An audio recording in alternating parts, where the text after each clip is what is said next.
Profitez pleinement, éteignez les lumières, mettez votre casque ou vos écouteurs, fermez les yeux, relaxez-vous. Je déteste le réveillon du Nouvel An. Chaque année, cette nuit-là, l'anomalie revient. L'anomalie est apparue pour la première fois dans les égouts de ma ville natale il y a 5 ans. Les seuls indices que nous avions de son existence étaient 2 adolescents démembrés et une jeune fille qui avait été traumatisée et réduite au silence permanent. À l'époque, aussi troublant qu'ait été l'événement, il était difficile pour la police de justifier l'affectation de ressources à des enfants jugés indésirables. Les questions portaient sur ce que les 3 avaient fait dans les égouts la veille du Nouvel An, et non sur quoi ou qui avait tué les 2 garçons, et la jeune fille muette et terrifiée ne pouvait y répondre dans les 2 cas.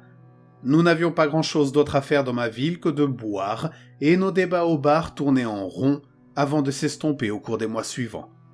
Nous étions collectivement sur le point d'oublier toute cette histoire lorsque le réveillon suivant est arrivé. Les célébrations de la nuit avaient été bruyantes, certes, mais légèrement éclipsées. Plus d'une personne avait émis l'hypothèse d'un tueur en série qui aurait choisi cette nuit-là, chaque année, pour son rituel. Nous gardions tous un œil nerveux sur les distances ombragées, hors de portée des réverbères et des lumières des porches. Juste après minuit, des cris ont retenti dans l'arrière-cour de la vieille quincaillerie. Un grand nombre d'hommes ivres, en colère et protecteurs, ont surgi des bars de la rue principale, dont moi-même. Nous nous étions préparés toute la nuit à affronter un tueur en série, mais aucun d'entre nous n'était préparé à ce que nous avons vu. 4 membres, un torse et une tête étaient éparpillés sur le terrain, mais pas en morceaux égaux. Une force énorme les avait coupés en morceaux.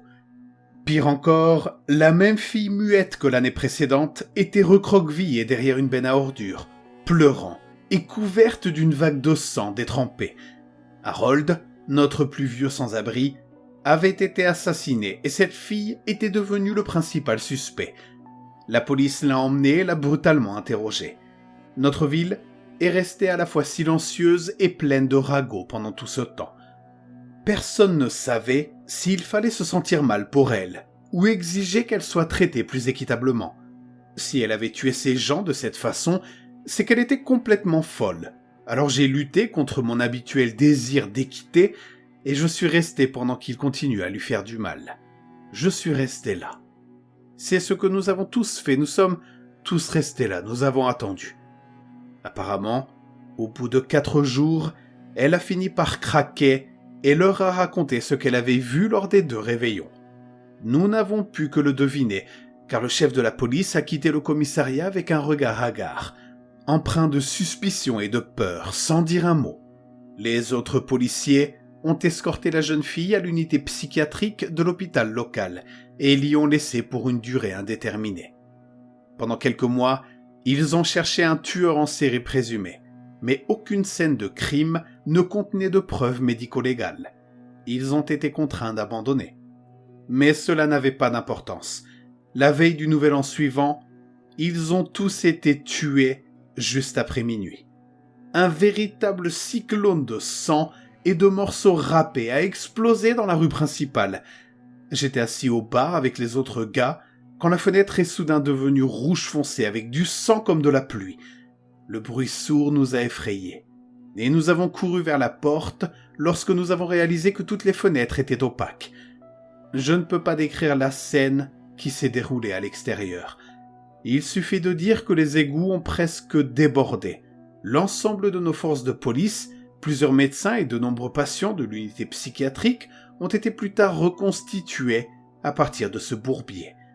Toujours et encore la même fille était assise en plein centre, les genoux recroquevillés, les bras au-dessus de la tête, tandis que du sang d'une profondeur de 30 cm tourbillonnait autour d'elle.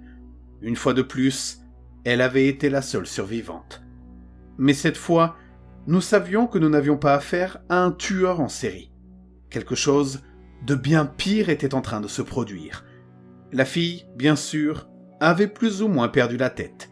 Elle était encore sous l'emprise de la drogue et nous a tout raconté dans un état second. Je regrette vraiment qu'elle ne l'ait pas fait. La nature de l'anomalie était telle que nous ne pouvions pas parler aux médias ou demander de l'aide à des sources extérieures.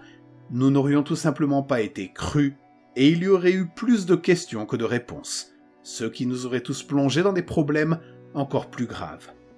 Même si le désordre était épouvantable, nous avons nettoyé la rue du mieux que nous pouvions et leur avons donné à tous de bonnes sépultures chrétiennes. Ces heures passées à ramasser des morceaux de corps, avec mes mains gantées et des sacs poubelles à la main, dans la lumière froide du jour de l'an, comptent parmi les 2 pires heures de ma vie. Les premières heures les plus pénibles ont eu la veille du Nouvel An. Nous étions tous dans le coup. C'était un secret de Polichinelle. L'anomalie allait revenir et nous devions être prêts. Une partie de moi espérait qu'elle ne reviendrait pas, mais le reste savait, avec un sentiment malsain, qu'elle reviendrait. Elle s'était enhardie d'année en année, commençant sous terre, puis se déplaçant lentement vers des lieux de plus en plus publics. Si nous ne l'arrêtions pas, Dieu seul sait où elle pourrait aller ensuite. La veille du Nouvel An, nous avons attendu dans nos maisons. Nous n'avons pas bu car nous aurions dû être vigilants. Il n'y a pas eu de rassemblement, car l'anomalie s'en apercevrait. Il n'y a pas eu d'adieu de dernière minute ni d'appel téléphonique. Nous n'avions pas l'intention de mourir. La mort est arrivée entre 2 clins d'œil, juste avant minuit, comme l'avait dit la pauvre fille. C'était la première fois que je voyais l'anomalie. C'était la 4e fois qu'elle vivait un cauchemar. Elle n'a pas crié, elle n'a pas bougé, elle semblait complètement résignée à son sort. Me remettant de la sensation étrange et floue d'être pris, j'ai regardé autour de moi les autres. Il y avait les 43 hommes que nous attendions, la fille et plusieurs femmes et enfants. Mon cœur se serra en les voyant. Quelqu'un s'était trompé, ou plutôt, quelqu'un avait fait n'importe quoi. Au-delà de notre groupe dispersé, d'étranges carreaux d'ivoire rayonnaient pour rejoindre des murs d'albâtre lisse qui formaient un cercle ininterrompu autour de nous. Le plafond, que l'on pouvait atteindre d'un saut, présentait le même motif de tuiles. J'assimilai rapidement tout cela, puis me concentrai sur l'anomalie qui se trouvait en notre centre. C'était comme elle l'avait dit, 6 minces cercles noirs tournés sur un axe pour former le cadre d'une sphère. Chaque cercle semblait fait d'un matériau incroyablement fin, comme un fil de fer aiguisé en lame de rasoir dans toutes les dimensions. Une sphère d'ivoire flottait à l'intérieur, vide. Nous avons eu très peu de temps pour nous orienter. La sphère d'ivoire s'est allumée en bleu, alors que les gens juraient encore et se regardaient les uns les autres. La fille a crié pour qu'ils fassent attention, et nous avons regardé à nos pieds. Un grand nombre de dalles semi-circulaires du sol étaient devenues bleues. J'en ai touché une qui s'est élevée d'1 mètre et est devenue verte. Comprenant l'idée, tout le monde s'est mis à courir autour et à frapper les carreaux bleus, les soulevant et les rendant verts, tandis que la sphère se mettait à bourdonner de plus belle. Lorsque le bourdonnement est allé crescendo, nous avons réalisé que toutes les tuiles avaient été activées, mais nous n'étions pas sûrs que c'était ce que nous étions censés faire. Apparemment, ce n'était pas le cas, car la sphère a atteint une note aiguë, s'est tue et a modifié l'un des cercles noirs qui l'entouraient. Le cercle a tourné jusqu'il soit à plat dans l'air, puis il a commencé à s'étendre rapidement. Les gens ont crié, mais nous avons tous esquivé à temps. Nous avions tous vu ce que cette chose avait fait aux autres, et nous n'allions pas être pris au dépourvu. La blessure la plus grave fut l'arrachage d'une petite touffe de cheveux de la tignasse du vieux Benson. Nous sommes restés accroupis, soulagés, jusqu'à ce que les lumières de l'étage changent et que le bourdonnement reprenne. Tous ces facteurs, ainsi que certains détails de la pièce que je ne peux pas vous raconter, nous ont révélé la terrible vérité. C'était un puzzle, un putain de puzzle, exactement comme la fille nous avait expliqué. Un puzzle d'enfant, construit par quelqu'un ou quelque chose de si exotiquement différent de nous que nous l'avons trouvé meurtrier plutôt que simple. Il n'y avait pas d'instruction. De la même manière, qu'on ne met pas d'instructions sur, disons, une tour en plastique avec plusieurs anneaux concentriques de couleurs vives et de tailles différentes. L'enfant devait simplement essayer différentes permutations et s'amuser sans danger. Mais notre tour à anneaux semblerait très différente à, disons, une créature mortellement allergique au plastique. On peut se demander pourquoi fabriquer un tel objet ? Quel monstre créerait un tel instrument de torture ? Nous nous sommes également posé ces questions car nous n'avons pas réussi à comprendre l'ajout du rouge aux tuiles. Le deuxième cercle noir autour de la sphère s'est divisé en plusieurs lignes verticales qui ont commencé à s'enrouler en spirale dans la salle. Heureusement, ces lignes étaient lentes et seule une main a été perdue dans la foule. L'une des femmes hurla de douleur, mais son mari était là pour bander son moignon, endiguer l'hémorragie et saisir sa main libre pour la rattacher éventuellement, à condition que nous nous en sortions à temps. Le plafond. Les dalles du plafond étaient des objets distincts des dalles situées en dessous. Lorsque la sphère s'est remise à bourdonner, nous l'avons tous compris en même temps. En sautant, nous avons heurté des dalles rouges, qui sont devenues bleues et se sont abaissées. En dessous, nous avons heurté des carreaux verts, qui se sont élevés davantage et sont redevenus bleus. La nouvelle couleur, le jaune, ne devenait blanche que lorsqu'on la frappait. Les hommes ont lancé de nombreuses théories. Cela avait-il un rapport avec les couleurs primaires ? Devions-nous créer des motifs ? Les deux vagues noires s'étaient arrêtées aux extrémités de la salle circulaire. Fallait-il essayer de profiter des nouvelles petites brèches dans la défense de la sphère pour la détruire directement ? Tout ce que nous faisions ne fonctionnait pas. La fille nous a prévenu que les lignes d'énergie noire mortelle pouvaient venir des murs extérieurs. Et nous avons tous réussi à nous esquiver lorsque le premier anneau a été projeté vers l'intérieur et a rejoint l'enveloppe extérieure de la sphère. Nous pensions tous que nous arrivions à quelque chose. Nous pensions tous pouvoir trouver une solution. Peut-être aurions-nous pu si nous avions eu assez de temps.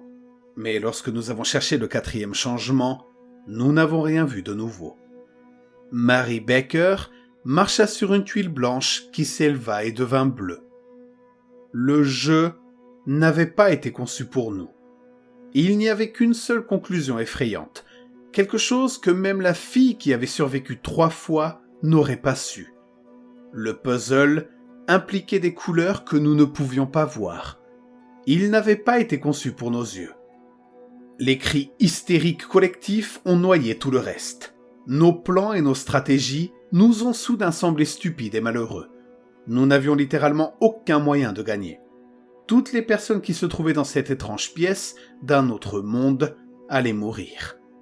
Sauf qu'il y avait un autre piège, une sorte de sécurité. Je soupçonnais que c'était la façon dont la fille avait survécu 3 fois déjà, et j'étais certain qu'elle l'avait gardé pour elle volontairement. Et c'est pourquoi j'avais apporté un couteau et un pistolet, tous deux cachés dans mes vêtements. Aucun de nous n'avait l'intention de mourir, mais j'avais l'intention de mourir le moins possible. La partie s'est terminée au milieu d'une forêt profonde de l'arrière-pays. Au début, j'ai pensé que cela signifiait que l'anomalie se déplaçait simplement en ligne droite vers nulle part. Plus tard, je me suis rendu compte qu'elle se trouvait en fait à mi-chemin de la capitale de l'État. Cette fois, il n'y a pas eu d'explosion de sang.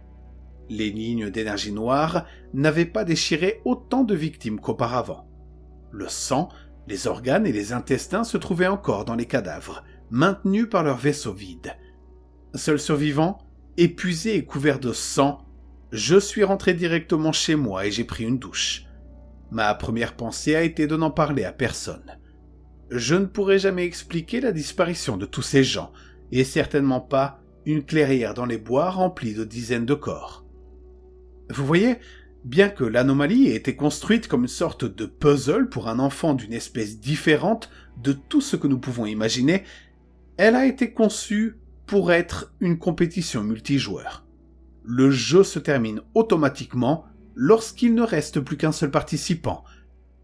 J'ai gardé ce fardeau, ce cauchemar, ce traumatisme et cette culpabilité pour moi et rien que pour moi pendant une année entière, depuis 2023. Ce soir, Le 31 décembre 2024, je parle. Je vous parle. J'ai peut-être perdu la tête. Je pensais pouvoir vivre avec ça et garder le secret pour moi, tout comme la fille pensait pouvoir le faire. Elle n'a craqué qu'une fois, la première fois, et elle a dit à Harold, le sans-abri. La police l'a battu, l'a roué de coups et l'a envoyé dans un asile de fous. Les flics, les médecins et les autres patients en ont payé le prix. Nous, les hommes, l'avons appris par elle, et certains d'entre nous l'ont dit à leurs femmes et à leurs enfants, les condamnant à mort. C'est une autre complication liée au fait d'appartenir à une culture totalement différente de celle de l'anomalie. Le simple fait d'en parler agit comme une invitation au jeu annuel, et nous ne savons tout simplement pas comment désactiver cette invitation. Il peut s'agir d'une simple phrase prononcée ou d'un rejet mental d'une manière particulière qui nous est inconnue, ou encore de quelque chose qui nécessite des organes ou des perceptions que nous n'avons pas. Quoi qu'il en soit, cette année, ce soir, maintenant, je parle, je vous parle, parce que je n'ai aucune idée de ce qui pourrait arriver si je suis le seul joueur. Je me dis que nous pouvons résoudre le puzzle si nous sommes assez nombreux, assez intelligents, assez différents, que quelqu'un a peut-être une inspiration ou que quelqu'un a peut-être des yeux qui peuvent détecter les couleurs invisibles. Mais à vrai dire, je souhaite qu'il y ait le plus grand nombre possible de personnes parce que j'ai peur, tout simplement. J'ai peur et je suis désolé. Bonne année et on se voit à minuit.